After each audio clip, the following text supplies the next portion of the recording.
আসসালামু আলাইকুম। আজকের আকাশটা অনেক সুন্দর, তাই একটু ক্যামেরাবন্দি করলাম।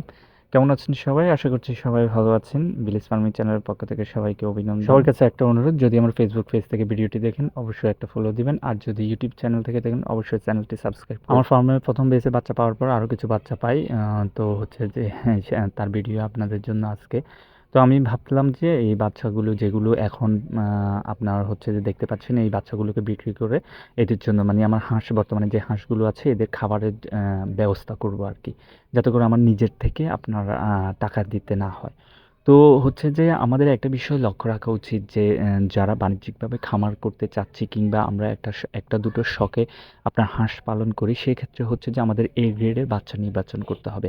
আর এ গ্রেডের বাচ্চা নির্বাচন করার ক্ষেত্রে আমি এই ক্ষেত্রে আপনাদেরকে একটা সাজেস্ট করব, সেটা হচ্ছে যে আপনারা হচ্ছে যে হাঁসের ডিমের প্রথম বাচ্চাগুলো দিয়ে কখনোই খামার করবেন না। আপনারা চেষ্টা করবেন যে যাতে করে মানে সেকেন্ড বেচ কিংবা সেকেন্ড ধাপের ডিমগুলো কালেক্ট করে, যাতে করে ওখান থেকে বাচ্চা ফুটিয়ে বাচ্চা সংগ্রহ করে, যাতে করে আপনারা খামারে যদি বাজার কিংবা অন্য কোনো খামার থেকে আপনারা বাচ্চা সংগ্রহ করেন, সেই ক্ষেত্রে আপনারা চেষ্টা করবেন যে 12 থেকে 15 দিন বয়সী বাচ্চাগুলো সংগ্রহ করার জন্য। এক্ষেত্রে আপনাকে দেখতে হবে বাচ্চার আপনার পিছন দিকটা ভেজা কিনা, বাচ্চার পেছন দিকটা শুকনা কিনা। যে বাচ্চাগুলো পেছন দিকটা পরিষ্কার এবং শুকনো থাকবে সেই বাচ্চাগুলো আপনারা সংগ্রহ করবেন, এবং দেখবেন যে বাচ্চার চাঞ্চলতা কেমন, বাচ্চা চঞ্চল কিনা, বাচ্চা দেখতে মানে একেবারেই চঞ্চল প্রকৃতির, আর বাচ্চা উজ্জ্বল প্রকৃতির থাকবে, সুন্দর থাকবে।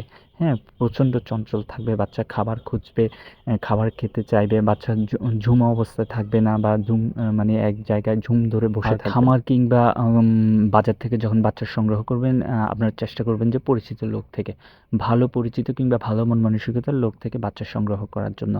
কারণ হচ্ছে যে আমাদের বাংলাদেশের কথা কি বলবো, মানে হচ্ছে যে আপনাকে যে মানে কিভাবে ঠকাবে, এরা হচ্ছে যে এদের নীতি ঠিক নাই।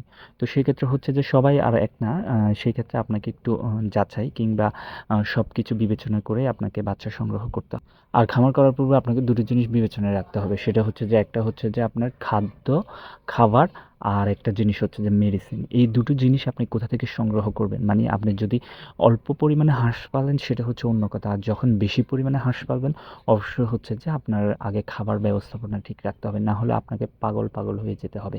কারণ এদেরকে আমার মনে হয় যে হাঁস প্রজাতির যে কোনো কিছুকে আমার এরকম মনে হয় যে ওরা হচ্ছে যে রাক্ষস। মানে রাক্ষস, এরা হচ্ছে যে কি পরিমাণ যে খায় আপনি কখনো কল্পনাও করতে পারবেন না। একটা লোককে জিজ্ঞেস করলাম যখন, যে মানে এরকম হাঁসের খাবার সম্পর্কে কথা হচ্ছিল, তো উনি বলছিল যে ওদেরকে আপনি বিষ খেতে দেন কিংবা হচ্ছে যে ভারী কোনো কিছু খেতে দেন, সেটাও ওরা হজম করে ফেলতে পারবে। তো বাচ্চাগুলো যখন মানে আমি উঠাইছিলাম, তখন দেখা যাচ্ছে যে আপনার কারেন্ট ছিল না, লোডশেডিং। তো সেক্ষেত্রে আমি চাইছিলাম যে যেহেতু নতুন বাচ্চাগুলো এখনো কাঁচা অবস্থায় আছে, সেজন্য হচ্ছে যে এগুলোকে একটু চুলার আপনার তাপের মধ্যে দিয়ে দিতে, যাতে করে হচ্ছে যে এরা একটু মানে আরও একটু শক্তপোক্ত হয়। তো সেই জন্য হচ্ছে যে আমি আমাদের রান্না করা চুলার পাশে নিয়ে গিয়ে রেখে দেওয়ার চেষ্টা করলাম আর কি, রেখে দিলাম, যাতে করে বাচ্চাগুলো সুন্দর থাকে। কারণ খারাপ বাচ্চা তো আর কাস্টমারকে দেওয়া যায় না, এতে করে বিশ্বস্ততা যেমন নষ্ট হবে, আমি কখনো সফলতা পাবো না। তো ভিডিও কেমন লাগলো সবাই জানাবেন, সবাই ভালো থাকবেন, আল্লাহ হাফেজ।